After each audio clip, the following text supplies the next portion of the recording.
100 people have been killed in road accidents. Now, as part of its festive season road awareness campaign, the Johannesburg Metro Police Department continued with its road safety campaign in the city yesterday. To give us an update on what is happening on Johannesburg roads this festive season, I think nationwide as well, though, we joined in studio by Chief Superintendent Wayne Minnaar. It's good to have you. Welcome to Morning Live. And Morning, Merry Leanne. Christmas to you and your family. Thank you very much, and also to you and your family. Thank you. Thank you very, very much. You know, we talk about a Merry Christmas, but when I introduce you and say that 800 people plus have died on our roads this festive season, I mean, it's just devastating numbers. Yeah, it's a shocking number of people to have died on our roads, which is totally unnecessary. Yeah. If we can get drivers to obey the rules of the road, to stick to the speed limit, not to overtake when it is dangerous, and to drive in a manner that it is acceptable, then we won't have those type of accidents. We won't have those deaths. But we're still having too many drivers rushing, speeding to just make up a few minutes, and overtaking when it is not safe, particularly on solid white lines, or when the view ahead is not safe, on curves when the view ahead is not safe, especially with transport vehicles like buses and taxis, which are loaded, and then people's lives are at stake and people die.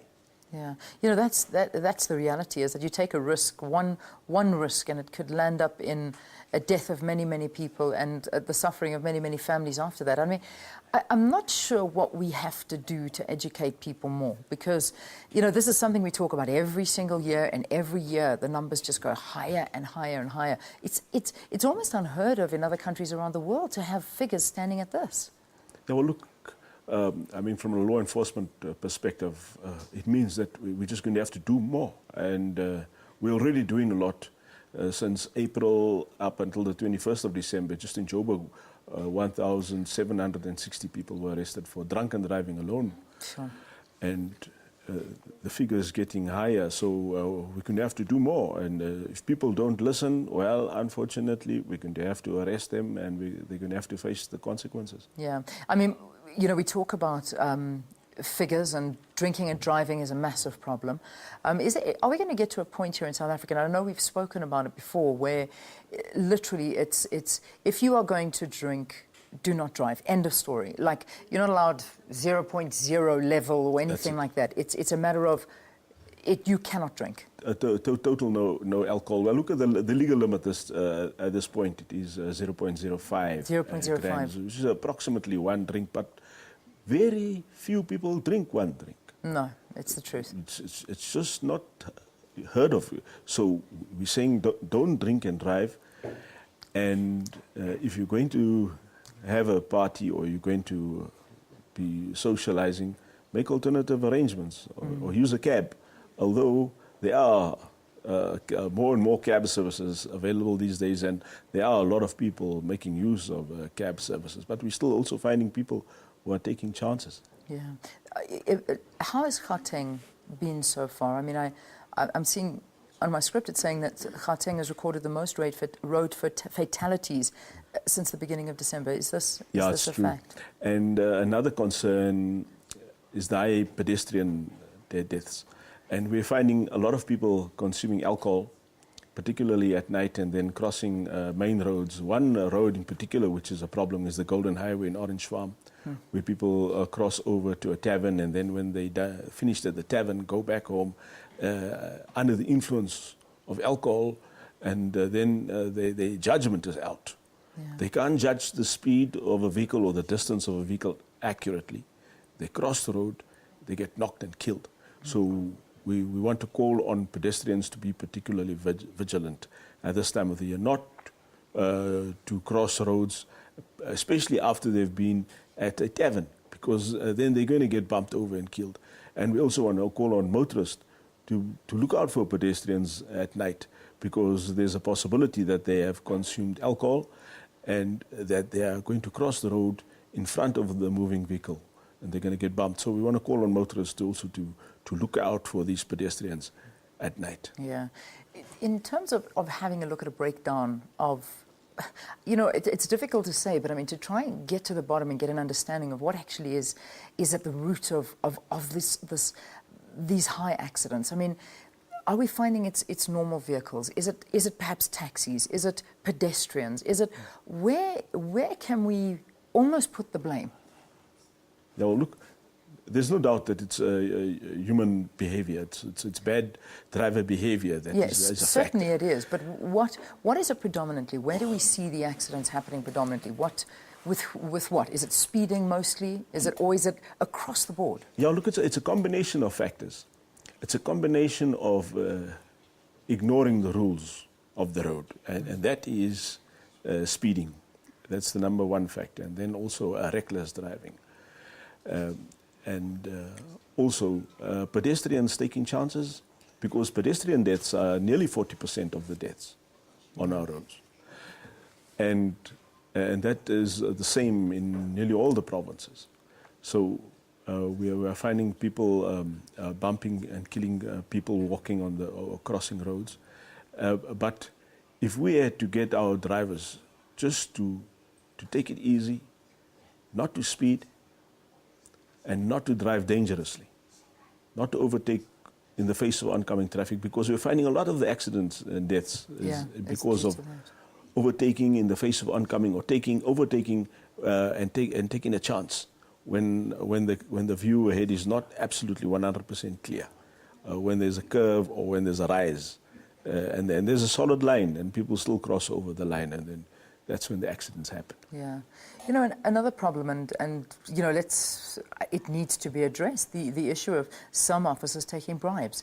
Because, you know, a lot of people think, okay, well, I am going to drink and drive, but I'm just going to keep a big stash of money in my wallet, and if I do get pulled over, I'll bribe the officer and hopefully get off. How are we doing with that? Are we getting to the bottom of this? Because, I mean, there's still incidences that happen every day like that. Look, not as bad as what it used to at one stage. But it can happen, so motorists must not take the chance of bribing an officer, because there's also a possibility of the driver also being charged criminally, because both the driver as well as the officer can be charged for corruption.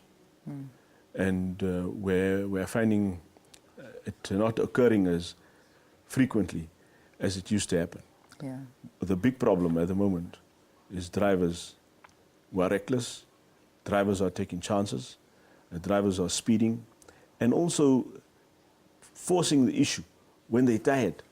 They want to put in more mileage than what they would have under normal circumstances because of the extra money that they could make by doing another trip or two trips, doing the full distance to the province wherever they're traveling to, and then returning to do another one or two trips to make money.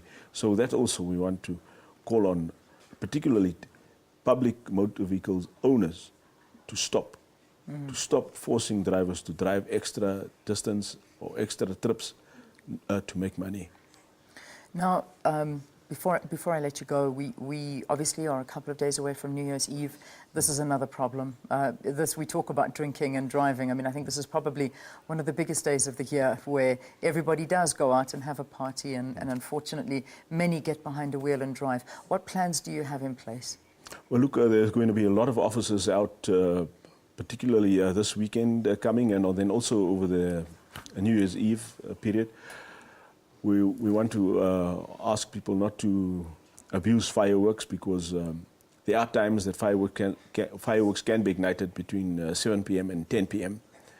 On New Year's Eve between 11 p.m. and 1 a.m. And then we just want people also not to ignite fireworks near to animals.